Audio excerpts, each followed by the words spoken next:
Bismillahirrahmanirrahim. Assalamu alaikum dear viewers. This is Imtiaz Afridi and you are watching Nursing Lecture with Imtiaz. Dear viewers, in today's session we will talk about learning in psychology. बात करेंगे कि learning क्या होती है, इसके अलावा different types of learning क्या क्या होती है। इसके अलावा हम बात करेंगे फैक्टर इफेक्टिंग ऑन लर्निंग और एट द एंड स्टेजेस और फेजेस ऑफ लर्निंग कौन कौन सी होती है उसके ऊपर बात होगी। तो सबसे इज लर्निंग, तो लर्निंग को हम ऐसे डिफाइन कर सकते हैं कि it is a complex cognitive process through which we acquire new skill attitude which bring desirable change in behaviour.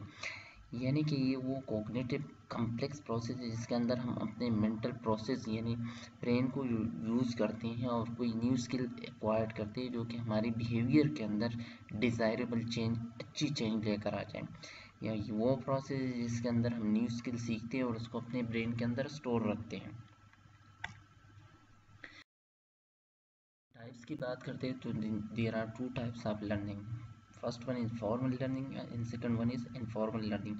Formal learning वो होती है जो हम किसी ऑर्गेनाइज सेटिंग के अंदर गेन कर लेते हैं कि कोई भी स्किल्स हो, कोई भी नॉलेज हो, अगर हम वो फॉर्मल या ऑर्गेनाइज सेटिंग के अंदर गेन करते हैं, हासिल करते हैं, तो उसको हम कहते हैं ये formal learning. For example in classroom demonstration room के अंदर, क्लासरूम के अंदर के स्टूडेंट एक जैसे यूनिफॉर्म में होते हैं और एक प्रॉपर सिटिंग ऑर्गेनाइज तरीके से बैठे होते हैं। इनफॉर्मल लर्निंग वो लर्निंग होती है जो इनफॉर्मल या डिसऑर्गेनाइज सेटिंग के अंदर गेन करते हैं। फॉर एग्जांपल अगर हम टेलीविज़न पे कोई प्रोग्राम देख रहे हैं या हम न्यूज़पेपर पढ़ रहे होते हैं या हम टी ब्रेक में किसी भी उसको पढ़ रहे होते हैं या हम जैसे कि रास्ते पे जा रहे हैं, साइन बोर्ड देख लिया, उसके ऊपर कोई चीज़ लिखी हुई है या कहीं पर कोई पोस्टर लगा हुआ है उसके ऊपर कुछ चीज़ें लिखी हुई है और वो हमने गेन कर ली, तो उस इस टाइप्स ऑफ लर्निंग को हम कहते हैं इनफॉर्मल लर्निंग। फैक्टर की अगर हम बात करते हैं कि जो लर्निंग के ऊपर असरअंदाज होती है, physiological limit of the learner, इसके अलावा the level of motivation in learning के एक इंसान की कितनी मोटिवेशन है कि वो कितना चाह रहा होता है कि उसकी डिज़ायर कितनी है उस लर्निंग स्किल को गेन करने में, इसके अलावा वो इंसान कितना मेहनत कर रहा होता है और बाय बर्थ उसकी पोटेंशियल क्या है उस इंडिविजुअल की किसी चीज़ की किसी स्किल को सीखने की। जैसे बाज़ लोग बाय बर्थ इंटेलिजेंट होते हैं, एडवांस उसके सामने आप प्रैक्टिस करवा दो, एट द सेकंड टाइम उनको करने की ज़रूरत नहीं पड़ती, वो खुद से वो स्किल हासिल कर लेते हैं। इसके अलावा जिस इन्वायरमेंट के अंदर लर्निंग प्रोसेस चल रही होती है वो इन्वायरमेंट सूटेबल है उसके लिए लर्निंग के लिए यानी, और at the end the level of maturation in learning के एक इंसान कितना मेच्योर है। अगर जितना ज़्यादा इंसान मेच्योर होगा लर्निंग प्रोसेस इतना अच्छा होगा, अगर मेच्योर होगा इंसान तो उसकी लर्निंग प्रोसेस थोड़ी स्लो होती है। अगर हम स्टेजेस की बात करते हैं तो 3 स्टेजेस होती है लर्निंग की। इम्प्रूवमेंट स्टेज नंबर फर्स्ट पे स्टेज के अंदर इंडिविजुअल जो इंसान होता है वो रैपिड रिस्पॉन्स शो करते हैं, उसके इंटरेस्ट और एनर्जी लेवल भी हाई होती है क्योंकि वो सीख रहा होता है कि नई स्किल में गेन कर लूँ। प्लेटो स्टेज के अंदर उसकी डिज़ायर थोड़ी सी कम हो जाती है और लर्निंग जो स्किल्स है या वो जो सीखने वाला जो प्रोसेस है उसमें वो थोड़ा बहुत सीख रहा होता है।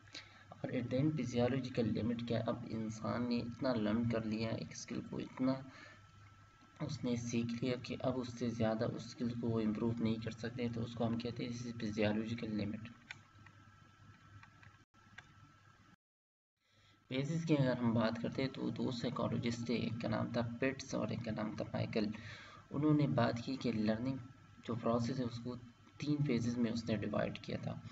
एक को नाम दिया था associative phase, second cognitive phase और थर्ड ऑटोनोमस। एसोसिएटिव फेज के अंदर हम उस चीज़ के बारे में सोच रहे होते हैं जो स्किल्स हम सीख रहे होते हैं। फॉर एग्जांपल अगर हम कोई ड्राइविंग सीख रहे होते हैं तो एसोसिएटिव फेज के अंदर हम सीट पे बैठ जाते हैं, स्टीयरिंग से उसको टच करते हैं, उसको घुमाते हैं, ब्रेक का, एक्सीलरेटर का, क्लच का हमें पता लग जाता है लेकिन हम यूज़ नहीं करते। कॉग्निटिव प्रोसेस के अंदर हम अवेयर होते हैं कि हम अब ब्रेक मार रहे हैं, हम अब एक्सीलरेटर मार रहे हैं, हम गाड़ी को टर्न कर रहे हैं। ऑटोनोमस फेज के अंदर फिर हम ऑटोनोमस हो जाते हैं। फिर अगर हम किसी से फ़ोन पे बात कर रहे होते हैं वाइल ड्राइविंग और सडनली हमें ब्रेक मारना पड़े तो हम ऑटोमेटिकली वो फिर आपके ब्रेक पे पहुंच जाती है। अगर हम टाइप्स ऑफ प्रैक्टिस की बात करें लर्निंग के अंदर, तो mainly 2 types of learning practice होते हैं, उनको हम कहते हैं स्पेस लर्निंग वर्सेस मास लर्निंग। स्पेस लर्निंग के अंदर हम क्या करते हैं कि हम जो लर्निंग स्किल हम सीख रहे होते हैं उसके दरमियान हम गैप लेते हैं, इंटरवल लेते हैं। इसके अलावा शॉर्ट गैप लेते हैं, शॉर्ट इंटरवल लेते हैं ड्यूरिंग प्रैक्टिस। इसके अलावा the information repeating is distributive patient, जो इंफॉर्मेशन जो स्किल्स होते हैं वो हम बार बार रिपीट करते हैं। इसके अलावा retain for long time period, अगर कोई चीज़ हम इस तरीके से सीख लें यानी स्पेस लर्निंग तरीके से, तो वो हमें लॉन्ग टर्म्स के लिए याद रहते हैं।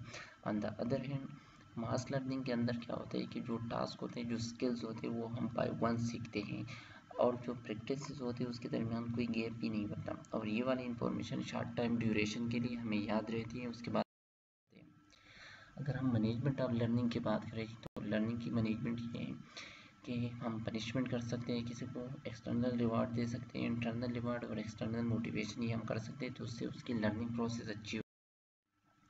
इम्पोर्टेंस क्या है नर्सिंग के अंदर लर्निंग की? अगर हमें लर्निंग प्रोसेस और फैक्टर इफेक्टिंग लर्निंग का पता हो, तो हम आसानी से पेशेंट को एसेप्टिक टेक्निक या हैंड वॉशिंग के बारे में या ये स्किल हम उसको सिखा सकते हैं। इसके अलावा न्यू स्टाफ न्यू कमर्स आ जाते हैं तो उसको हम लर्निंग वाला इन्वायरमेंट प्रोवाइड कर सकते हैं। पेशेंट के जो रिलेटिव होते हैं, जितने भी हाइजीनिक तरीके हैं, हम उसको आसानी से वो सिखा सकते हैं। इसके अलावा हम अपने नॉलेज अच्छे तरीके से शेयर कर सकते हैं किसी और के साथ, अपने कलीग के साथ, और उस तरीके से डिलीवर हम कर सकते हैं ताकि वो आसानी से अंडरस्टैंडेबल हो।